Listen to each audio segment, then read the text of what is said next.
கண்ணியத்துக்குரிய எல்லாம் வல்ல அல்லாஹ்வின் நல்லடியார்களே, நம் உயிரினும் மேலாக நேசிக்கக்கூடிய நபிகள் நாயகம் ஸல்லல்லாஹு அலைஹி வஸல்லம் அவர்கள் மீதும் அவர்களை அப்படியே பின்பற்றி வாழ்ந்த சத்திய சகாபாக்கள், சகாபிய பெண்மணிகள், தாபீன்கள், தபோ தாபீன்கள் மற்றும் இங்கு ஒன்று குளிந்திருக்கும் நம் அனைவர் மீதும் அந்த ஏக இறைவனின் சாந்தியும் சமாதானமும் என்றென்று நின்று நிலவட்டுமாக என்று பிரார்த்தித்தவனாக எனது இந்த உரையை ஆரம்பம் செய்கிறேன். அல்லாஹ் ரப்பல் ஆலமீன் இந்த உலகத்தை படைத்துவிட்டு அப்படியே விட்டு விடாமல் நமக்கென்று ஒரு வேதத்தையும் நமக்கென்று ஒரு இறுதி தூதரையும் அல்லாஹ் ரப்பல் ஆலமீன் நமக்கு அமைத்து தந்திருக்கிறார். அப்படி ஒவ்வொரு முஸ்லிமும் இந்த ஏகத்துவ கொள்கையை ஏற்றுக்கக்கூடிய நாம் நம்பிக்கை மட்டும் இருந்தால் பத்தாது, அதோடு பல நன்மைகள் செய்ய வேண்டும், நல்ல அமல்களை செய்ய வேண்டும் என்பதையெல்லாம் இஸ்லாம் நமக்கு வலியுறுத்தி சொல்லி காட்டுகிறது. அதில் குறிப்பாக தர்மம் என்ற ஒரு அமலை அதிகமாக செய்யுமாறு இஸ்லாம் என்ற மார்க்கம் மட்டும்தான் அதிகமான முறையில் நமக்கு வலியுறுத்தி சொல்லக்கூடிய மார்க்கமாக இருக்கிறது. இஸ்லாம் என்ற மார்க்கம் தான் தர்மத்தை பற்றி மிக ஆழமாக தெளிவாக மக்கள் மத்தியில் சொல்லக்கூடிய விஷயமாக இருக்கிறது. அப்ப அந்த தர்மத்தை பற்றி இஸ்லாம் நமக்கு எவ்வாறெல்லாம் சொல்லிக் கொடுக்கிறது, தர்மம் செய்தால் என்ன நன்மை இருக்கிறது என்பதையும் அல்லாஹ்வுடைய தூதரும் சொல்லிக் கொடுத்திருக்கிறார்கள், அல்லாஹ்வும் திருமறை குர்ஆனில் சொல்லிக் கொடுத்திருக்கிறார். அப்ப அந்த அடிப்படையில் தர்மம் செய்வது என்பது ஒவ்வொரு முஸ்லீமும் அது ஒரு கடமையாக ஏற்றுக்கொள்ள வேண்டும். ஒவ்வொரு முஸ்லீமும் தர்மம் செய்யக்கூடிய விஷயத்தை ஒரு பழக்க வழக்கமாக ஏற்றுக்கொள்ள வேண்டும் என்பதை விளங்கிக் கொள்ள வேண்டும். தர்மம் என்பது ஏதோ பணக்காரன் தான் செய்ய வேண்டும், ஏழை செய்யக்கூடாது என்பதெல்லாம் இஸ்லாத்தின் அடிப்படையில் கிடையாது. ஏழைக்கு எந்த அளவுக்கு செய்ய முடியுமோ அவன் அந்த அளவுக்கு செய்ய வேண்டும், பணக்காரன் எந்த அளவுக்கு செய்ய முடியுமோ அந்த அளவுக்கு செய்ய வேண்டும். ஏன் என்று சொன்னால் அவர்கள் தான் வழங்கியவற்றிலிருந்து செலவு செய்வார்கள் என்று அல்லாஹ் திருமறை குர்ஆனில் குறிப்பிட்டு சொல்லி காட்டுகிறார். அப்ப வழங்கிய அல்லாஹ் நமக்கு என்ன வழங்கி இருக்கிறானோ அந்த அடிப்படையை வைத்து அதன் மூலியமாக நாம் தர்மம் செய்யக்கூடியவர்களாக இருக்க வேண்டும். அப்படி தர்மம் செய்தோம் என்று சொன்னால் பல நன்மைகள் இருக்கிறது என்பதை திருமறை குர்ஆன் நமக்கு வலியுறுத்தி சொல்லி காட்டுகிறது. நம்ம அல்லாஹ்வின் பாதையில தர்மம் செய்யக்கூடிய விஷயம் என்பது சாதாரணமாக எண்ணிக்கொண்டிருக்கிறோம். ஏதோ நம்மளால முடிந்த ஒரு 10 ரூபாய் 20 ரூபாய் கொடுக்கக்கூடிய விஷயத்தை நாம் சாதாரணமாக எண்ணிக்கொண்டிருக்கிறோம். ஆனால் அப்படிப்பட்ட ஒரு விஷயம் தான் அல்லாஹ்விடத்தில் மிகப்பெரிய ஒரு நன்மையாக வழங்கப்படுகிறது. நாளை மறுமை நாளில் எவர் ஒருவர் தன் கையால் உழைத்து அந்த உழைப்பின் மூலியமாக தர்மம் செய்கிறார்களோ அந்த தர்மத்தை அல்லாஹ் வழக்கரத்தில் பெற்றுக்கொண்டு அதை நீங்கள் எப்படி குதிரைகளை வளர்க்கிறீர்களோ அது போல உங்களுடைய நன்மைகளை வளர்க்கிறான் என்று அல்லாஹ்வுடைய தூதர் சொல்லிக் கொடுக்கிறார்.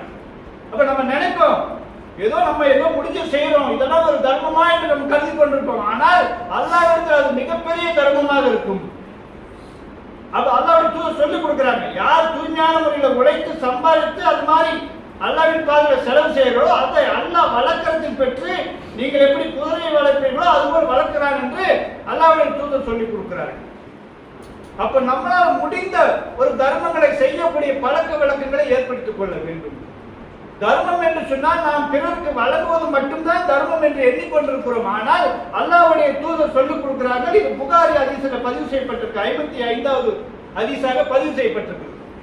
நாம் ஒவ்வொருவருமே குடும்பவாசியாக இருக்கிறோம், குடும்பம் நடத்தக்கூடியவர்களாக இருக்கிறோம். ஆனால் நாம் குடும்பம் நடத்துவது நம்ம தேவைகளுக்காக குடும்பம் நடத்தி கொண்டிருக்கிறோம். ஆனால் யார் ஒரு குடும்ப செலவு செய்கிறார்களோ அதுவும் தர்மத்தில் சேரும் என்று அல்லாஹ்வுடைய தூதர் சொல்லிக் கொடுக்கிறார்கள். நம்ம குடும்பத்துக்காக நாம் செலவு செய்யக்கூடிய ஒவ்வொரு விஷயமே நாம் பார்த்து செய்கிறோம் என்று சொன்னால் இதற்கு அல்லாஹ்விடத்தில் கூலி இருக்கிறது, தர்மத்தில் எழுதப்படும் நாளைக்கு மறுமையில் நன்மை கிடைக்கும் என்ற அடிப்படையில் நாம் செய்தோம் என்று சொன்னால் நாளை மறுமையில கூலி இருக்கிறது. குடும்பத்தில் நிறைய செலவு, ஆடம்பர செலவு என்பது அது கூடாது, அது வேற விஷயம். ஆனால் அன்றாட தேவைக்குண்டான விஷயங்களை ஒரு மனிதன் பூர்த்தி செய்கிறான். தன் குடும்பத்துக்கு தேவையான தன் பிள்ளைகளுக்கு மனைவிக்கு எல்லாம் தேவைகளை பூர்த்தி செய்கிறான். பூர்த்தி செய்வது அவன் மீது கடமை. ஆனால் அப்படிப்பட்ட கடமையும் என்ற அந்த விஷயத்தை அல்லாஹ் ரப்பல் ஆலமீன் தர்மமாக எழுதப்படுகிறான் என்று அல்லாஹ்வுடைய தூதர் சொல்லிக் கொடுக்கிறாங்க. அப்ப எவ்வளவு பெரிய விஷயம் பாருங்க. நம்ம குடும்பத்துக்காக செலவு செய்யக்கூடிய விஷயத்தை கூட அல்லாஹ் ரப்பல் ஆலமீன் தர்மம் எழுதுகிறான், தர்மமாக எழுதுகிறான். அப்ப நம்ம குடும்பத்துக்கு செலவு பண்ணும்போது ஒரு சில பேர் குறிப்பா ரொம்ப கச்சிதமாக செலவு பண்ணுவார்கள். ஆனால் வெளியில தாட் போட்டு செலவு பண்ணக்கூடிய விஷயத்தை பார்க்கிறோமா இல்லையா? 4 பேர் மத்தியில செலவு செய்யற செலவும் குடும்பத்துக்கு செலவு செய்யற செலவு பாத்தீங்கன்னா ரொம்ப வித்தியாசம் இருக்கும். 4 பேர் பார்க்கிற மாதிரி செலவு செய்யறது நிறைய செலவு செய்வாங்க. ஆனால் குடும்பத்துக்கு பார்த்தா பார்த்து செலவு, எது அத்தியாவசியமா அது செய்யணும். அது கணவனுக்கு கடமையாக இருக்கிறது. அப்ப அந்த கடமையை கூட செய்யும் போது அந்த தர்மத்தை தர்மமாக எழுதப்படுது என்று சொல்லி அந்த நன்மை எதிர்பார்த்தவர்களாக நாம் அந்த செலவு செய்யக்கூடியவர்களாக இருக்கணும். அல்லாஹ் ரப்பல் ஆலமீன் தர்மமாக நமக்கு கணக்கெடுக்கிறார். நம்ம குடும்பத்துக்கு நம்ம செலவு செய்ய வேண்டும், என்ன தேவையோ அத்தியாவசிய தேவையோ அதை பூர்த்தி செய்யக்கூடியவர்களாக இருக்கணும். அப்ப அந்த அடிப்படையில் நம்ம தர்மம் செய்யக்கூடியவர்களாக இருக்கணும். குடும்ப செலவு கூட பார்த்து செய்யும் போது அல்லாஹ்விடத்தில் நன்மை இருக்குது என்ற ஒரு அந்த ஆர்வத்தோடு செய்யணும். அப்படி அந்த ஆர்வம் இருந்தால்தான் அந்த நன்மையான விஷயங்கள் நாம் அதிகமாக ஈடுபடக்கூடிய விஷயமாக நாம் மாற்றிக்கொள்ள முடியும். அதே போல நாளை மறுமை நாளிலே எந்த ஒரு நிழலும் இல்லாத நிலையில ஒரு அர்ஷோட நிழல் கிடைக்குது. 7 நபர்களை பற்றி அல்லாஹ்வுடைய தூதர் சொல்லிக் கொடுக்கிறார்கள். அந்த 7 நபர்கள ஒரு நபர் யார் என்று சொன்னால், வழக்கரம் கொடுப்பது இடக்கரம் அறியாத தர்மம் செய்யறாங்களா இல்லையா, யாருக்கும் அறியாமல் ரகசியமாக செய்யக்கூடிய தர்மத்தை அல்லாஹ் நாளை மறுமையில எப்படிப்பட்ட ஒரு நன்மையை தராம பாருங்க. எந்த ஒரு நிழலுமே இருக்காது, அர்ஷோட நிழல் மட்டும்தான் இருக்கும். அப்படிப்பட்டவர்களுக்கு மறைமுகமாக ரகசியமாக யார் தர்மம் செய்கிறார்களோ அவருக்கு அந்த அர்ஷோட நிழல் இருக்கிறது என்று அல்லாஹ்வுடைய தூதர் சொல்லிக் கொடுக்கிறாங்க. அப்ப நம்ம தர்மங்களை செய்யும் போது ரகசியமாக செய்தோம் என்று சொன்னால், மறைமுகமாக செய்தோம் என்று சொன்னால் நாளை மறுமை நாள் அர்ஷோட நிழல் இருக்கிறது. இந்த உலகத்துல நமக்கு ஏதாவது நிழல் வேண்டும் என்று சொன்னால் ஒதுங்குறோம். வெயில் அடித்தால் மரம் செடி கொடி பக்கம் ஒதுங்குறோம். தாகம் தீர்த்து கொள்ள பல பானங்களை குடிக்கிறோம். ஆனால் நாளை மறுமை நாள்ல அந்த அர்ஷோட நிழல் தவிர வேற எதுவுமே இருக்காது. அந்த இடத்தை பிடிக்க வேண்டும் என்று சொன்னால் நம்முடைய தர்மத்தை ரகசியமான முறையில் செய்யக்கூடிய பழக்கத்தை ஏற்படுத்திக் கொள்ள வேண்டும். அது நம்ம நாளைக்கு அர்ஷோட நிழல் என்று சொல்லும் போது நமக்கு சாதாரணமா தெரியும். ஆனால் இங்க வெயில் அடிக்கக்கூடிய வெயில நம்ம நடமாடும் போது அதனுடைய தாக்கம் எப்படி இருக்கு நமக்கு இப்ப உணரக்கூடியவர்களா இருக்கிறோம். ஆனால் அர்ஷோட நிழல் என்பது மிக மிக பாக்கியமானது. அது யாருக்கு கிடைக்காது. இந்த மாதிரி 7 கேட்டகரி உள்ளவங்களுக்கு தான் கிடைக்கும். அதுல ஒரு கேட்டகரி என்னன்னு சொன்னா தர்மம் செய்வது, வழக்கரம் கொடுப்பது, இடக்கரம் அறியாத மாதிரி தர்மம் கொடுப்பது.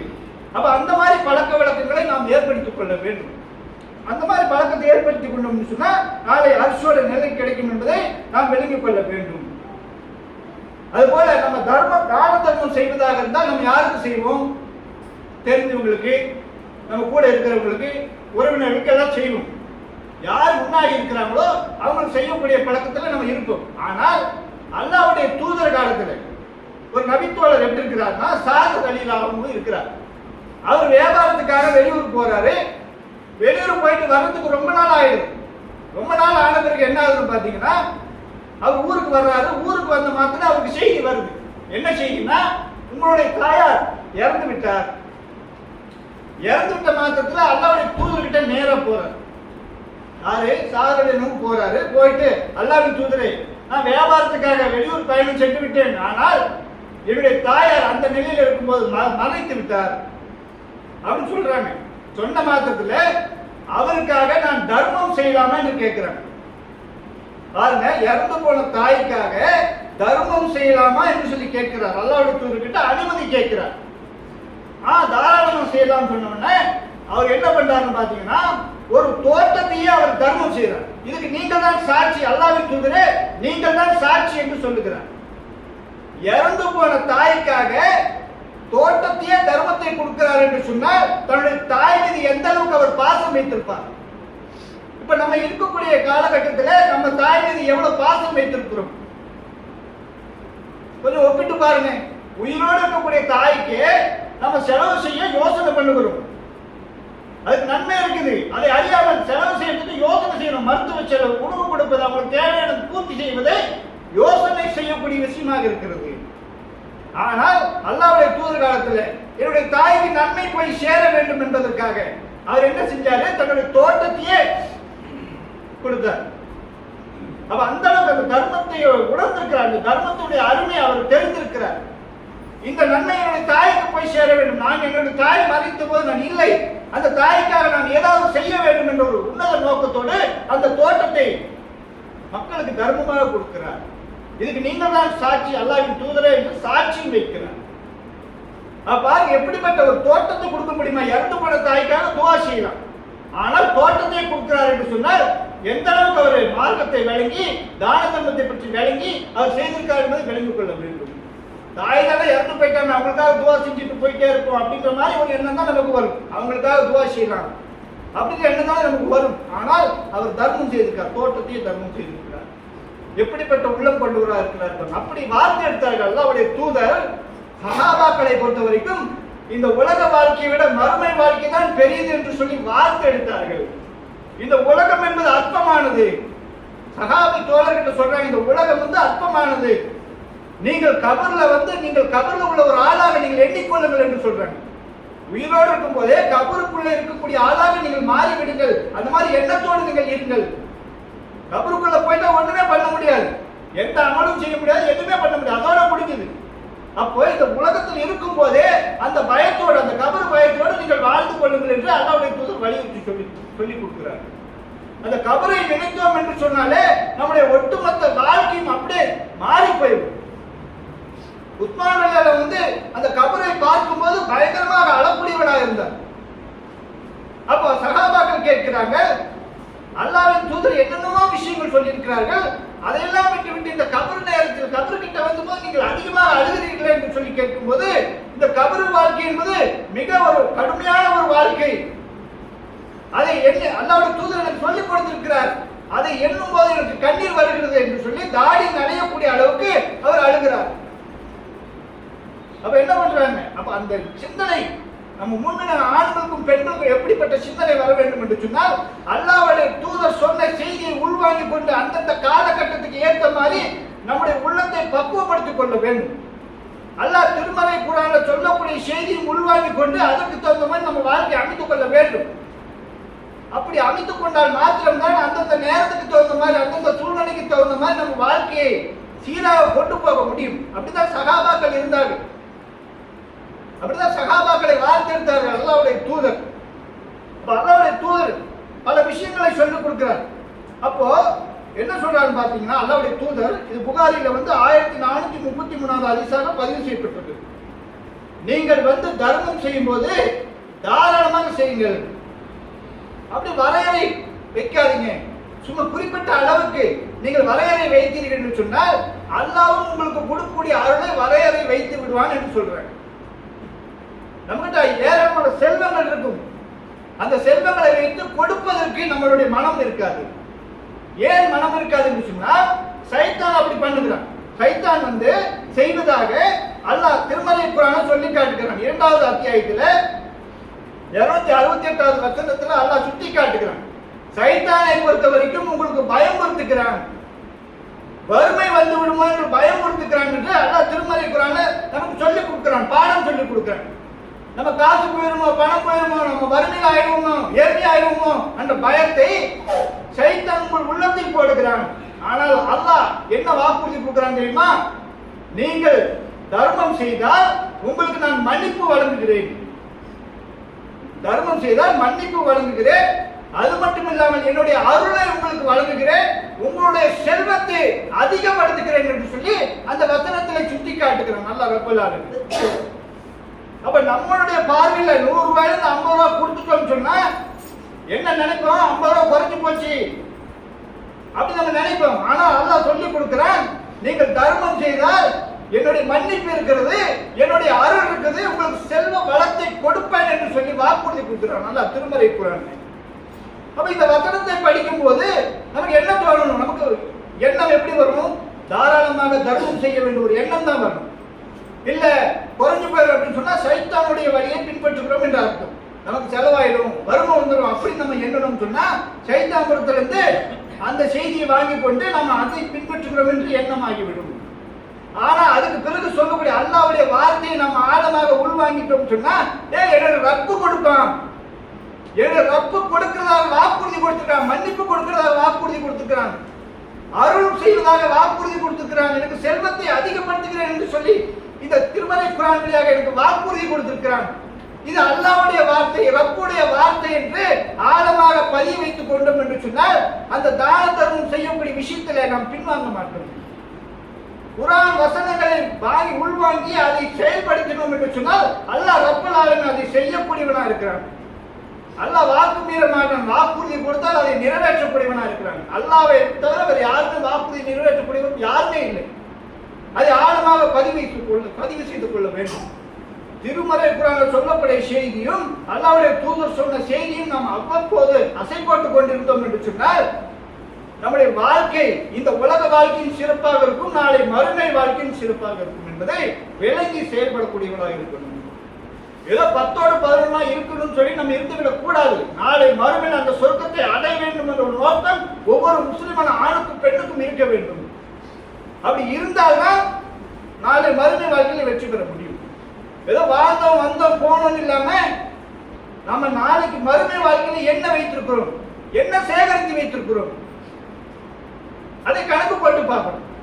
இந்த உலகத்துல சம்பாதிக்கிறோம், ஜாலியா இருக்கிறோம், பங்களா கார் எல்லாமே இருக்குது. ஆனால் அது எது வரைக்கும் சிந்திச்சுக்கிறோமா? நம்ம கபர்ல கொண்டு வச்சுட்டா முடிஞ்சு போச்சு. அதுக்கு முன்னாடி உயிரோடு இருக்கிற வரைக்கும் நமக்கு அந்த செல்வங்கள் எல்லாமே நமக்கு பலன் தரும், மாற்றுக்கருத்து கிடையாது. ஆனால் கபர்ல கொண்டு போய் வைக்கும்போது நம்ம பங்களாவையோ காரையோ காசு பணம் நெட்டு தங்கம் நகை எதுவுமே கொண்டு வந்து வைக்க மாட்டாங்க. கஃன் துணியை போட்டு போயிட்டே இருப்பாங்க. எவ்வளவு பெரிய பாசம் இருந்தாலும் சரி, நேசம் இருந்தாலும் சரி, கணவனாக இருந்தாலும் சரி, மனைவியாக இருந்தாலும் சரி, பிள்ளையாக இருந்தாலும் சரி, யாராக இருந்தாலும் அந்த கபருக்குள்ள வைத்து விட்டு போயிட்டே இருப்பாங்க. அப்புறம் துவா செய்வாங்க, அவ்வளவுதான். மற்றபடி அவர்களுக்கும் நமக்கு எந்த தொடர்புமே இருக்காது. நம்ம கிட்ட என்ன தொடர்பு இருக்குன்னு சொன்னா நாம செய்த அமல் தான் நம்மோட வரும். நம்ம என்னென்ன அமல்கள் செஞ்சோமோ, என்னென்ன தான தர்மம் செய்தோமோ அதுதான் நம்ம கூட வந்து நிற்கும்.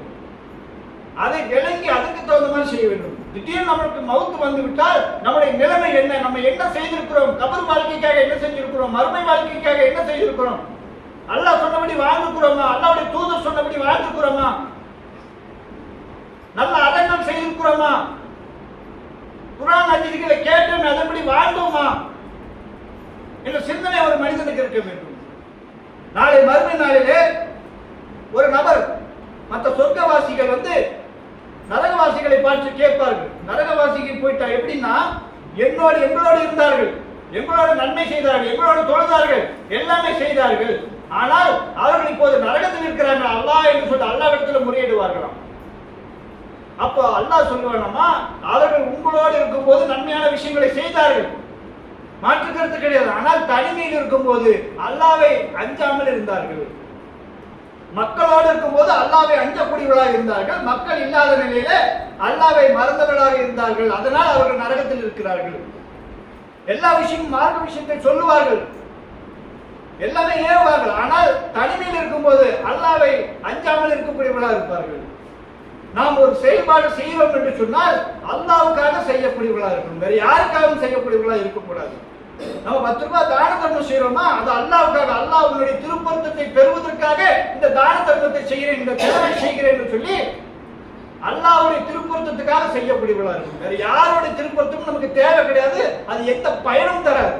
அல்லாஹ்வுடைய திருப்பொருத்தம் மட்டும்தான் ஒவ்வொரு முஸ்லிமான ஆணுக்கும் பலன் தருமே தவிர வேறு எதுவுமே தராது என்பதை விளங்கிக் கொள்ள வேண்டும்.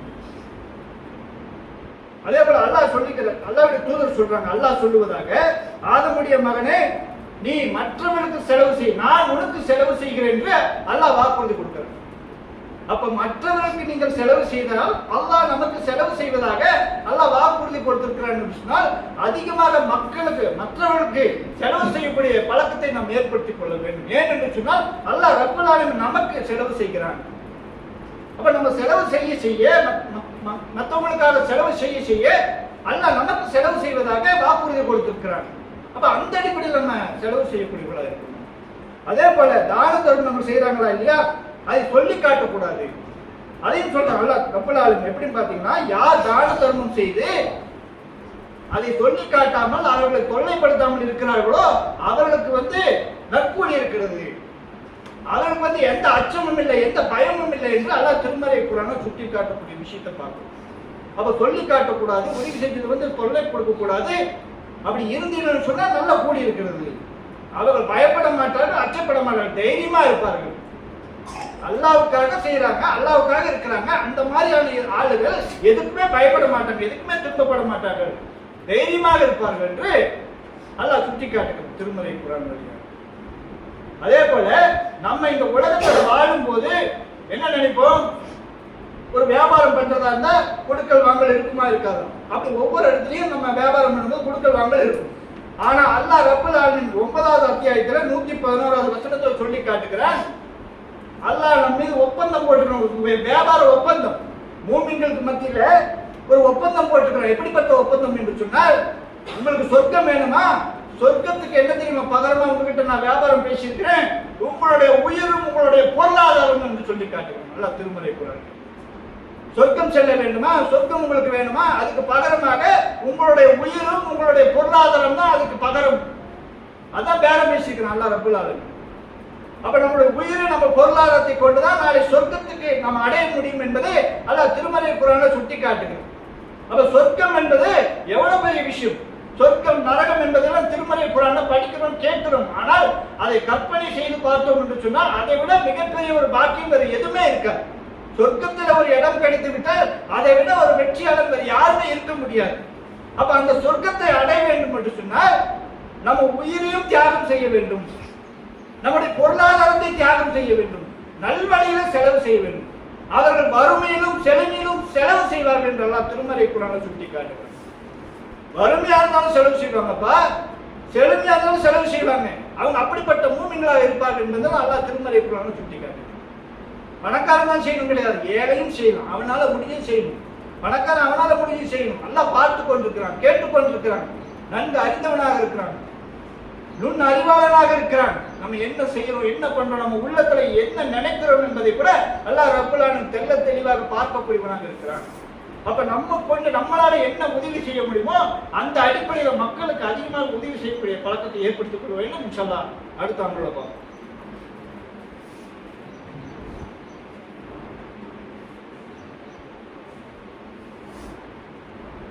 அஸ்ஸலாமு அலைக்கும் வரஹ்மத்துல்லாஹி வபரகாத்துஹு.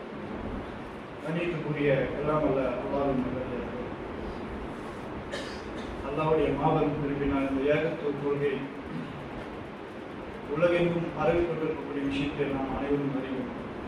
இந்த ஏகத்துவ கொள்கையை மக்கள் மத்தியில் கொண்டு செல்வதற்காக, இந்த ஏகத்துவ கொள்கை ஜமாத் இயங்குவதற்காக வருடந்தோறும் 2 முறை அந்த பொருளாதாரத்தை வசூல் செய்து மக்கள் மத்தியில் அதை வசூல் செய்து அந்த பணிக்காக செலவு செய்யக்கூடிய விஷயத்தை நாம் பார்ப்போம். ஒவ்வொரு ஆண்டுமே ரமலான் மாதத்துல 2வது ஜும்மா உரை, 2வது ஜும்மாவும், அதுக்கு 6 மாதம் கழித்து 2வது ஜும்மாவும், ஒவ்வொரு கிளை மாவட்டங்கள் எல்லா தமிழ்நாட்டில் எல்லா இடத்திலும் இருந்து அந்த பொருளாதாரத்தை வசூல் செய்து அந்த வசூல் மூலியமாக நிறைய நன்மையான விஷயங்களை செய்யக்கூடிய விஷயத்தை பார்ப்போம். இந்த ஜக்காத்தும் வசூல் செய்கிறோம், அது வேற விஷயம். இந்த ஜக்காத்து பொருள் மட்டும் எப்படின்னு சொன்னீங்கன்னா, அது வந்து முதியோர் இல்லத்துக்கும் சிறுவர் இல்லத்துக்கும் மாத்திரம் அது எலிஜிபிளாக இருக்குது. மற்றபடி நிறைய ஏராளமான விஷயங்கள் நம்ம ஜமாத் செய்து கொண்டிருக்கக்கூடிய விஷயத்தை பார்ப்போம். எம்ஐசி ஸ்டூடெண்ட், மார்க்க அறிஞர்களை உருவாக்கி கொண்டிருக்கிறார்கள். இப்னு மதரசா, குர்ஆனை மனனம் செய்யக்கூடிய மழலையர்கள் இருக்கிறார்கள், எத்தனையோ பேர் மனனம் செய்து கொண்டிருக்கிறார்கள். அதே பெண்கள் மதரசா, அதே போல ஆண்கள் இஸ்லாத்துக்கு தழுவுறாங்களோ அவங்களுக்கு தனியான ஒரு கல்வி மையம், அதுபோல பெண்கள் இஸ்லாத்தை தழுவுறாங்களோ அவங்களுக்கு செலவுகள், எல்லா செலவுகளுமே இந்த வருஷத்துல இந்த 2 முறை நாம் கொடுக்கக்கூடிய அந்த செல்வத்தின் மூலியமாக தான் செலவு செய்து கொண்டிருக்கிறார்கள். அப்ப அந்த செல்வங்கள் நமக்கு மற்ற இடத்துல எந்த ஒரு வருமானமும் வர்றது கிடையாது. நம்ம மக்கள்கிட்ட வசூல் செய்தால் நம்ம மக்கள் மூலியமாக அந்த நிறைய நன்மைகள் பெறக்கூடியதாக இருக்கும். ஏன்னு சொன்னா, நம்ம இந்த உலகத்துல வாழக்கூடிய நேரத்துல நம்ம அமல்கள் செய்யும் போது அந்த அமல்கள் தான் நம்மளோட முடிஞ்சு போயிடும். ஆனால் நமக்கு பிறகு, நம்ம மவுத்துக்கு பிறகும் நிறைய அமல்கள், நிறைய நன்மைகள் நமக்கு வர வேண்டும் என்று சொன்னால், இந்த மாதிரியான காரியங்களுக்கு நாம் செய்தோம், தர்மம் செய்தோம் என்று சொன்னால் அல்லாஹ் அதுக்கு உண்டான கூலி நிறைய கொடுப்பான். நம்ம மூலியமாக அந்த எம்ஐசிக்கோ மற்றபடி இப்னு மதரசாவுக்கோ மற்ற புதுசாக இஸ்லாத்துக்கு வந்தவங்களுக்கு அந்த புக்கு கொடுக்குறது, குர்ஆன் கொடுக்குறது, நிறைய விஷயங்கள் ஜமாத் மூலியமாக செய்யக்கூடிய விஷயத்தை பார்ப்போம். ஒரு ஜமாத்து நடக்க வேண்டும் என்று சொன்னால் அதுக்கு அடிப்படையான விஷயம் பொருளாதாரம் தேவையாக இருக்கிறது. அந்த பொருளாதாரம் வந்து வீண் விரயமெல்லாம் செய்யறது கிடையாது, நல்ல காரியங்களுக்கு தான் செலவு செய்கிறார்கள். நல்ல காரியம் என்று சொன்னால் மற்ற நன்மையான விஷயங்கள், எல்லா நன்மையான விஷயத்துக்காக தான் இந்த பொருளாதாரத்தை செலவு செய்யப்படுகிறது. அதே போல தமிழர் தொலைக்காட்சியில வந்து ஒளிபரப்புறாங்களா, அதுக்கு 7 லட்சம் 8 லட்சம் பக்கம் செலவாயிடும் மாதந்தோறும் 8 லட்சம். அந்த 8 லட்சம் செலவு என்பது சாதாரண விஷயம் கிடையாது. அதன் மூலியமாக எத்தனையோ மக்கள் அந்த தொலைக்காட்சியை பார்த்து மார்க்கத்தை அறிந்து மார்க்கத்தை தெரிந்து கொள்ள வேண்டும் என்று சொல்லி அவர்கள் அணுகக்கூடிய விஷயத்தை பார்க்கிறோம். அதுபோல மார்க்க அறிஞர்கள் உருவாகி மக்கள் மத்தியில் பிரச்சாரத்தை செய்து கொண்டிருக்கக்கூடிய விஷயத்தை பார்க்கிறோம். அதன் மூலமாக வரக்கூடிய நன்மையெல்லாம் நமக்கு வந்து சேரக்கூடியதாக இருக்கிறது. இப்னு மதரசா, அந்த மதரசாவில் படிக்கக்கூடிய மாணவர்கள் ஒவ்வொரு இடத்திலும் போய் ஒவ்வொரு பக்திலும் தொழுகை நடத்தும் போது அந்த குர்ஆன் வசனங்களை ஓதி மக்கள் மத்தியில் தொலை வைக்கக்கூடிய அந்த நன்மை நமக்கு வந்து சேரக்கூடியதாக இருக்கிறது. இந்த மாதிரி பல விஷயங்கள், பல நன்மைகள் செய்யக்கூடியதாக இருக்கின்றது நம்ம ஜமாத்து. அந்த ஜமாத்து இயங்க வேண்டும் என்று சொன்னால் அதிகமாக உங்களுடைய பொருளாதாரத்தை கொடுக்க வேண்டும். நம்ம எதோ செலவு செய்யறோம், அன்றாட செலவை பார்த்தோம் என்று சொன்னால், எழுதி வைத்து பார்த்தீர்கள் என்று சொன்னால், அந்த செலவுகள் பார்த்தீங்கன்னா அனாவசிய செலவு அதிகமாக இருக்கும். தேவையில்லாத செலவெல்லாம் பார்த்தீங்கன்னா அது எழுதி வைத்தால் தான் தெரியும்.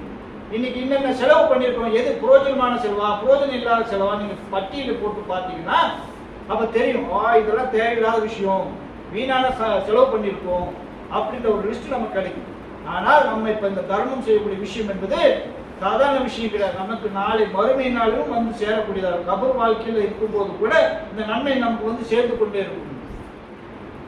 அந்த நன்மை வேண்டும் என்று அந்த அல்லாஹ்வுடைய திருப்பற்றத்தை நாடி நம்ம அதிகமாக நம்ம இந்த தான தர்மம் செய்யும் இந்த தலைமைக்காக அதிகமாக கொடுக்கக்கூடியவர்களாக இருக்கணும். நம்ம காசு பணம் எல்லாம் சேர்த்து வைக்கணும் தான், மாற்றுக்கிறது கிடையாது. ஆனால் நம்ம மறுமை வாழ்க்கைக்காக என்ன சேர்த்து வைத்திருக்கிறோம் என்பதை அதையும் சற்று சிந்திக்க கடமைப்பட்டிருக்கிறோம். பேங்க் பேலன்ஸ் எவ்வளவு இருந்தாலும் நம்ம மௌத்தாயிட்டா நம்ம பிள்ளைகளுக்கு போயிடும். ஆனால் இந்த மாதிரியான காரியங்களுக்கு செலவு செஞ்சோம் சொன்னா நாளை மறுமைக்கு வந்து சேரும் என்பதை விளங்கிக் கொள்ள வேண்டும். பேங்க் பேலன்ஸ் தான் கபருக்கு வராது, மறுமைக்கும் வராது. ஆனால் இந்த மாதிரி தான தர்மங்கள் நல்ல விஷயத்துக்கு செலவு செய்தோம் என்று சொன்னால் அது நமக்கு வந்து சேரும் என்பதை விளங்கிக் கொள்ள வேண்டும். மற்ற தேவையில்லாத விஷயங்களை செலவு செய்யாமல் அதிகமாக நம்ம மார்க்கத்துக்காக செலவு செய்யக்கூடியவர்களாக இருக்க வேண்டும். அந்த காலத்துல போர் அந்த மாதிரி விஷயங்களை கலந்து கொண்டு சகாபாக்கள் அதிகமாக உயிர் தியாகம் செய்தார்கள், பொருளாதாரம் தியாகம் செய்தார்கள். இந்த மார்க்கத்துக்கு வளர்க்க வேண்டும் என்பதற்காக பல தியாகங்கள் செய்தார்கள். நம்ம என்ன தியாகம் செய்திருக்கிறோம், இந்த மார்க்கத்துக்காக என்ன தியாகம் செய்திருக்கிறோம், அதை சிந்திக்க கடமைப்பட வேண்டும். இந்த மார்க்கத்துக்காக நம்ம உழைக்கிறதும் கிடையாது, அதுக்கு பொருளாதாரத்தை செலவு செய்யறதும் கிடையாது. அப்ப எப்படி நாளைக்கு சொர்க்கம் நமக்கு கிடைக்கும், அல்லாஹ் நாளைக்கு எப்படி நமக்கு நன்மை கொடுப்பான் என்பதை நமக்கு சிந்திக்க கடமைப்பட்டிருக்கிறோம். ஆகையால நம்ம அதிகமாக நன்மையான விஷயத்தில் அதிகமாக செலவு செய்யக்கூடிய மக்களாக இருக்க வேண்டும். ஆகையால தலைமைக்காக இந்த தலைமை வசூல் இந்த ஜும்மா வசூலை பொறுத்த வரைக்கும் தலைமைக்காக வசூல் செய்யப்படுகிறது. யாராவது கொண்டு வரலன்னு சொன்னா இந்த பொறுப்பாளிகிட்ட பிறகு கொடுத்தாலும் அவர்கள் ஏற்றுக்கொள்வார்கள். இன்ஷா அல்லாஹ் துஆ செய்யுங்க. அஸ்ஸலாமு அலைக்கும் வரஹ்மத்துல்லாஹி வபரகாத்துஹு.